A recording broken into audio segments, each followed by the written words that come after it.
بسم الله الرحمن الرحيم والصلاة والسلام على المصطفى الهادي الأمين. في العيد الصغنون ده الجميل، بحكم إن ربنا هدانا بيه وقال افطروا، فاحنا بنبقى طماعين حبتين.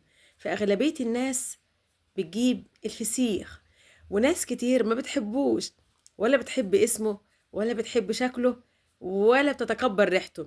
بس حقيقي الواحد بيستغرب هو بيحب فيه ايه. دي والله انا عايزه اتكلم فيها معاكم، يا ريت تفيدوني بأي معلومة يعني. احنا بنحب فيه ايه الصراحة؟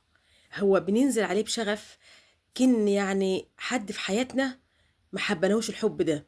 ومهما يقولوا فيه من عيوب، ومهما يذكروا فيه من أمراض، والأطباء يحذروا، وعامة الناس تاكل، وكل الناس تشبع، وكل ما حد يحذرنا من الفسيخ ناكله بزيادة. في ناس تقول لك يا، وفي ناس تقول لك أي، وفي ناس يقول لك يا، يعني أقوال معروفة على الفسيخ.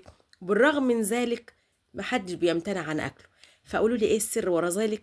يا ترى الفسيخ ده عامل في الناس اللي بتحبه إيه، لدرجة من قمة قذارة ريحته إلا إن الكل ما بيقدرش يستغنى عنه.